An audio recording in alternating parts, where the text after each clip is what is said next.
Hello, good morning. आज के इस वीडियो में मैं आपको एनओसी से रिलेटेड कुछ अपडेट्स दे देता हूं। पिछले हफ्ते एम्बेसी ने एक सर्कुलर रिलीज़ करा था जिसमें उन्होंने कहा था कि 20 अप्रैल 2021 से 19 जून 2021 तक जो भी इंडियन नेपाल होते हुए तीसरे कंट्री में जाएंगे उनको एनओसी का कोई ज़रूरत नहीं है।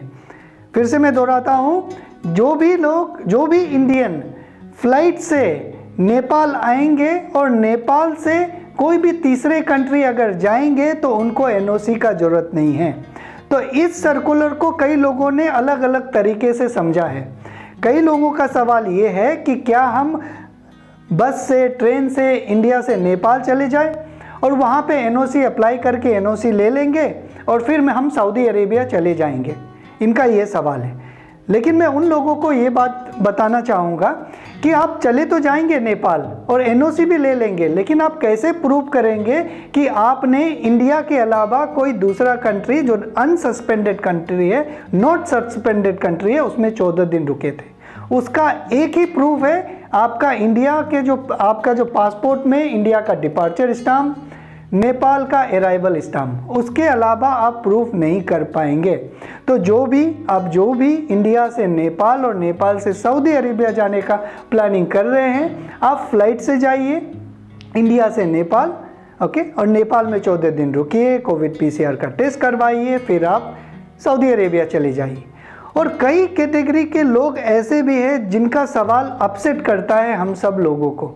उनका सवाल क्या है कि हम इंडिया से नेपाल फ़्लाइट से चले जाएंगे और नेपाल में पहुंचने के बाद बस या ट्रेन से अपने घर वापस आ जाएंगे और 12-13 दिन इंडिया में रुकेंगे, फिर नेपाल चले जाएंगे, उसके बाद हम वहां से फ़्लाइट पकड़ के सऊदी अरेबिया चले जाएंगे। लेकिन उन लोगों के लिए मैं एक मैसेज देना चाहता हूं कि अगर आप ऐसा करेंगे तो आप खुद के लिए भी प्रॉब्लम क्रिएट करेंगे और बाकी लोगों के लिए भी प्रॉब्लम क्रिएट करेंगे।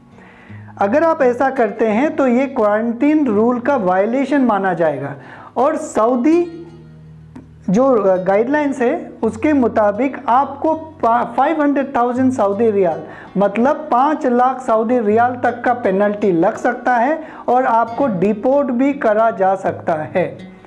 तो ये एक बहुत ही बड़ा क्राइम होगा अगर आप ऐसा करेंगे।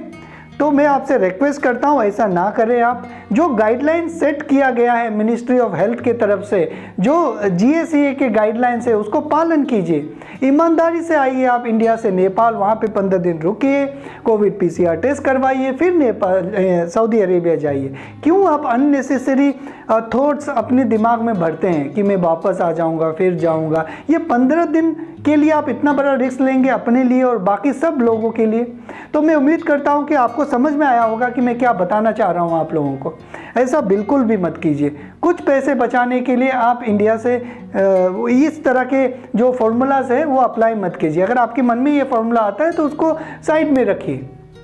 ईमानदारी से इंडिया से नेपाल जाइए बाय फ्लाइट, 14 दिन रुकिए वहाँ पे। होटल का खर्चा भी इतना नहीं है, 4-5-6 हज़ार रुपये में आप 15 दिन रुक सकते हैं। कोविड पीसीआर टेस्ट करवाइए और चले जाइए। जब आप सऊदी पहुँचेंगे तो आपको एक कॉन्फिडेंस होगा कि मैं पूरा प्रोसेस कंप्लीट करते हुए आया हूँ। ये डर नहीं रहेगा आपको अपने मन में, क्योंकि हम लोग भी जब कोई गलती करते हैं तो हमारे मन में ये डर रहता है कि हमने ये गलती करा है। ओके, वो डर से जीने से अच्छा है कि जो गाइडलाइन है उसको फॉलो कीजिए।